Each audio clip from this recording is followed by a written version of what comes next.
Vous êtes allé faire un petit tour sur Google PageSpeed, vous avez mis votre site et vous vous rendez compte que c'est un peu lent. C'est quelque chose qui arrive fréquemment et pour différentes raisons. Et oui, les plugins extensions de cache peuvent être une solution. Donc si vous avez déjà entendu parler de ces plugins qui accélèrent des sites web faits sur WordPress, oui, c'est vrai que ça peut vraiment vous aider. Donc pour Google PageSpeed, c'est tout simplement ça. Je vous mets le lien en description pour que vous puissiez aller faire un petit tour.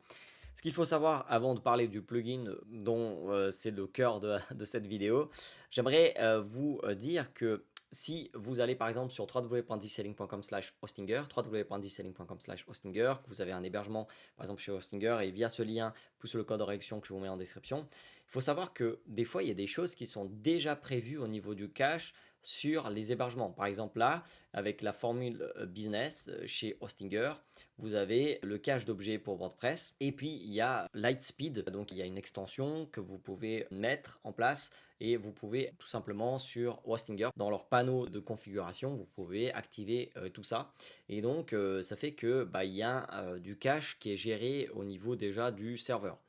Donc toutes ces choses sont un peu techniques, même moi sur les détails précis, je ne sais pas, j'ai juste testé des choses.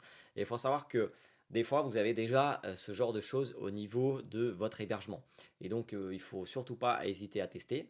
Après, c'est vrai que moi personnellement, donc je vous invite à aller sur www.digiselling.com/wp-rocket, www.digiselling.com/wp-rocket et vous intéresser sur ce plugin. Et c'est vrai que moi, personnellement, j'ai déjà utilisé ce plugin sur des sites et c'est vrai que c'est d'une simplicité à mettre en place et puis ils ont un super support. Donc voilà, il a fait ses preuves. Il y a d'autres plugins qui sont gratuits, mais WP Rocket pour sa facilité d'utilisation et tout simplement pour le support qu'il propose, ça vaut vraiment le coup d'essayer.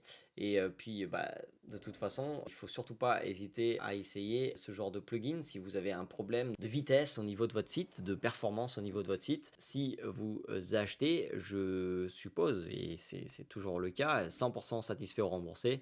Même si nous pensons que vous n'en voudrez jamais, nous vous rembourserons avec plaisir si vous faites la demande dans les 14 jours suivant votre achat. Donc, si vous avez un problème, vous avez testé enfin, vous avez peut-être essayé le cache serveur ou vous n'avez pas de cache serveur parce que peut-être vous n'êtes pas chez Hostinger.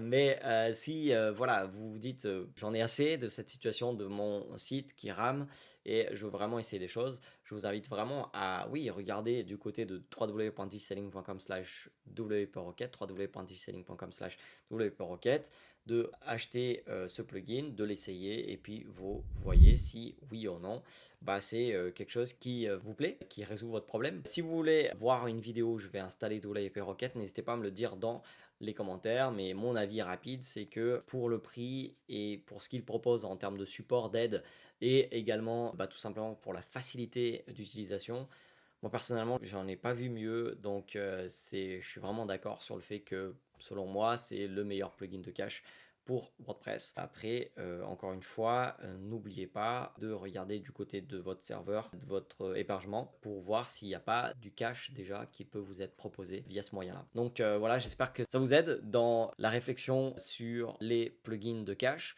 et je vous invite à regarder une autre vidéo juste par là qui est complémentaire à celle que nous venons de voir là maintenant.